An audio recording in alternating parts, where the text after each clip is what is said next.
ইসকনের একটা দীর্ঘমেয়াদী পরিকল্পনার অংশ হচ্ছে মুসলমান মেয়েদেরকে ধর্মান্তরিত করা। তারা দেখেছে মুসলমান মেয়েদেরকে ধর্মান্তরিত করতে হলে মেয়েদেরকে বিবাহ বন্ধনে আবদ্ধ করতে হবে অথবা তার গর্ভে সন্তান দিতে হবে। এই জন্য তাদেরকে ফান্ডিং করা হয়, তাদের নির্দিষ্ট লোক নিয়োগ করা আছে, তাদের কর্মী আছে, যাদের কাজই হলো বেছে বেছে বেছে মুসলমান মেয়েদের সঙ্গে সম্পর্ক তৈরি করা, তাকে ঘুরতে নিয়ে যাওয়া, খরচ দেয়া, তাকে নিয়ে পার্কে যাওয়া এবং তাকে প্রেমের ফাঁদে ফেলে তাকে হিন্দুতে রূপান্তরিত করা। এর উদ্দেশ্য হচ্ছে তার গর্ভে হিন্দু সন্তান জন্ম হবে, আর যদি সে হিন্দু হয়ে যায়, ভালো না হলে তাকে ভারতে পাচার করে দেওয়া হয়, ভারতে পতিতালয়ে তাকে বিক্রি করে দেওয়া হবে। তাহলেও সেই মেয়েটা হিন্দুদের কাছে চিরকাল বন্দী হয়ে গেল এবং হিন্দুদের সংখ্যা বৃদ্ধিপ্রাপ্ত হলো। নরসিমা রাওয়ের নাম আপনি জেনে রাখবেন, ভারতের প্রেসিডেন্ট ছিল এক সময়কার। তারা দেখলো যে আরএসএস মুসলমান ছেলেদেরকে বলি দিত। নরসিমা রাও বলে দিতে, তোমরা বলি দিও না, তোমরা মুসলমান মেয়ের গর্ভে হিন্দু জন্ম দাও।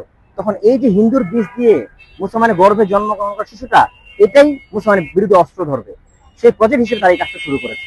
এবং তাদের লক্ষ্য উদ্দেশ্য হচ্ছে বাংলাদেশের 1/3 মুসলিম মেয়েদেরকে হিন্দুদের গর্ভধারণে বাধ্য করা। এবং তাদের গোপন পেজগুলোতে আমি ফলো করি, আমি বিভিন্নভাবে লক্ষ্য করেছি, এর পিছনে কিন্তু ফান্ডিং আছে। আপনি মনে করবেন এটা হিন্দুরা করে, অর্থাৎ একটু ভেঙে বলি, যদি ISKCON international society for Krishna consciousness not a organisation of Hindu, by the name of Hindu it is organisation of Jewish Zionism. ইহুদিদের তৈরি হিন্দুত্ববাদের উপর নির্ভর করে মুসলমানদের প্রতি জুলুম চালানোর জন্য একটা নতুন প্রজেক্টের নাম হচ্ছে ইসকন। তাদের উদ্দেশ্য হচ্ছে মুসলমানদেরকে সংখ্যালঘু করা এবং মুসলমানদের সম্পদ লুণ্ঠন করা।